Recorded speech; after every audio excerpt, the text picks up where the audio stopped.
You're listening to Soap Dirt, the latest in television entertainment news.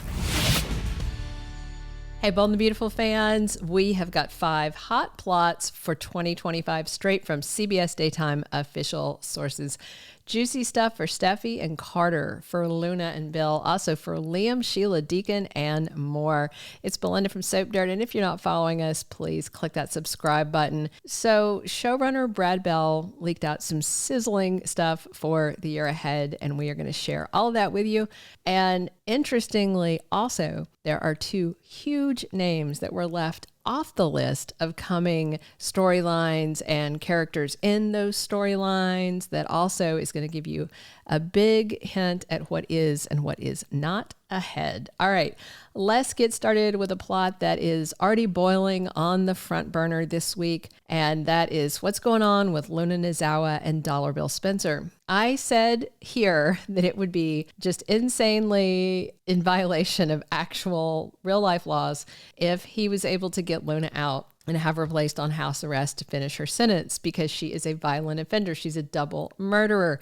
And then B&B did exactly what I said they would be insane to do, and they did it. So Bill has got her turned over into basically his custody. He's her new warden. Luna is serving the sentence at his house.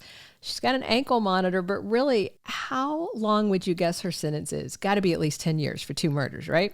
That's kind of a lengthy commitment that Bill is making, and it kind of makes you wonder, what kind of commitment? Is he seeing himself as a daddy figure or a sugar daddy figure? Because we all know how Luna looks at him.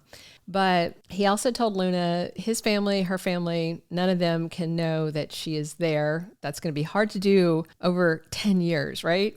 And yet, based on what Brad Bell said, they are definitely going to know and find out that she's there. So the new spoilers say that Poppy Nozawa and Lee Finnegan will be involved with the Luna and Bill story. You know the sisters are not going to like this. The showrunner also said that Luna definitely did get through to Bill, and he really is seeing the similarities between their childhoods like she wanted. And the showrunner also teased that Luna could be playing Bill.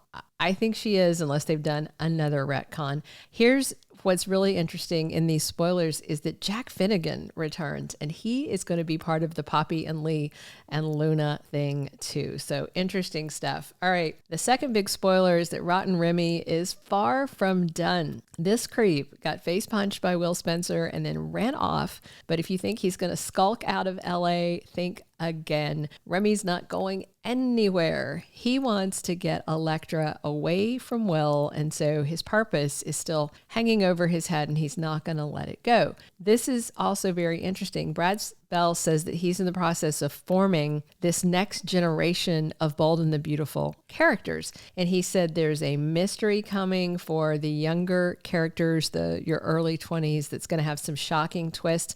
And this group includes Remy and Electra and Will, and it sounds like Zende might be part of that dynamic as well. Katie is going to be very involved in their story. She's not the younger generation, but she's going to be involved in it, and we're going to see ongoing animosity between Remy and Will. So Remy's sticking around, and Ivy is in the mix in this story too. And here's also what's wild. When Brad Bell was talking about the next generation of Bold characters, he included Luna. So yeah, it sounds like she's getting one of those Sheila redemptions, which is insane, but everybody said it was insane when they decided to do it for Sheila also. So it sounds like he's planning to keep Luna around long term, and Remy's just a creep and a sexual predator, but that's not to say they won't try and redeem him too, but I hope not. You never know. Bold and the Beautiful has no problems redeeming the irredeemable if they decide they want them to stay. So number 3 on our hot plots list, what we're talking about next, Brooke Logan and Taylor Hayes. They're supposed to have a spicy year ahead. Spicy is the word that Brad Bell used. So at the end of this week, Brooke is back in front of Ridge at the Forrester mansion, appealing to him, trying to get him to listen. Brooke tells him she knows that Forrester belongs to him, and she's trying to get it back to him. Meanwhile, Steffy and Taylor are sitting over in Malibu, worried about Brooke trying and winning Ridge back away, pulling him back from Taylor. And that's definitely what's happening at that same moment. And it seems like Brooke will not be able to do it right now because Brad Bell has promised more of this triangle.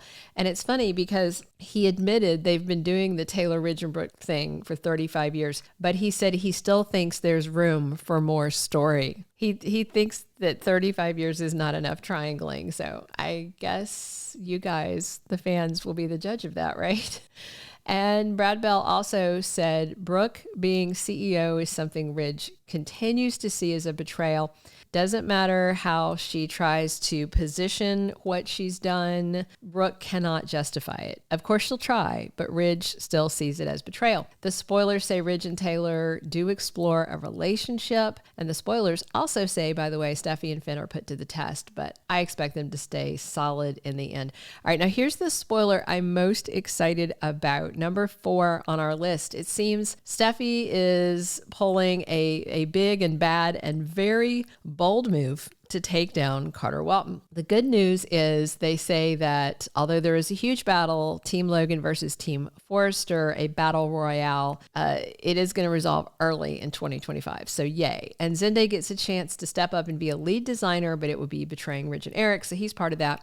But here's the slick stuff, all right, about Steffy. So there's this new chick who starts on January 7th. So she starts next week. Her name is Daphne. She is part of Carter's next phase of his big luxury brand plan. He brings in Daphne, who is the top scent designer from Paris, to create a signature Forrester Creations perfume. Kind of like Chanel No. 5 was for the Chanel fashion house. You know, it made more money than the clothes.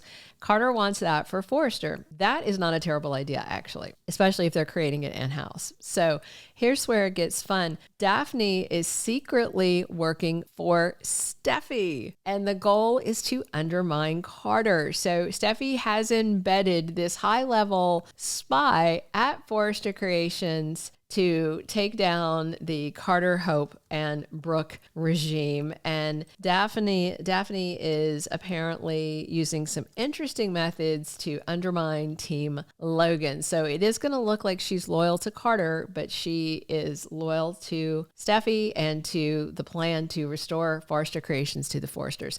So just like Brooke has a plan, which is terrible because it's just to ask Carter to give the company back, Steffy has a much more strategic plan to rip it away from Carter by destabilizing him. So I can't wait to see this roll out.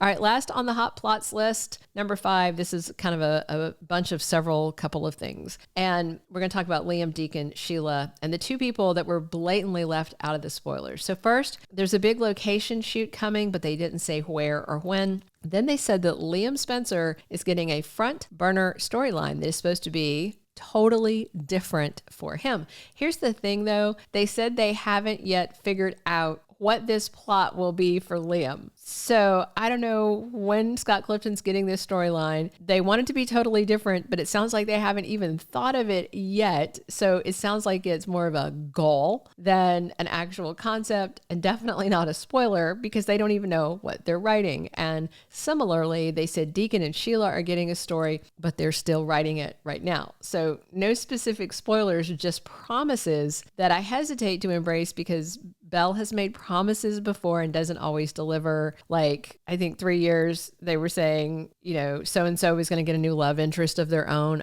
and it never manifested. And I'm not going to say specifically, but because they've given that spoiler for more than one person, we'll get promised, oh, this person has a plot, and then it never manifests. And the last thing to discuss is the 2 people very pointedly not mentioned in any of the spoilers. One is RJ, and the other is Thomas Forrester. And considering that they just stripped both Matt Atkinson and Joshua Hoffman out of the credits, this seems like one more nail in the coffin for ever seeing Thomas again, because if he was coming back, I bet they'd have him in those spoilers. Thank you for being a loyal listener. Follow us wherever you get your podcast, because you don't want to miss the next episode. Soap Dirt is on all the major podcast platforms, including Apple Podcast, Spotify, iHeartRadio, and more.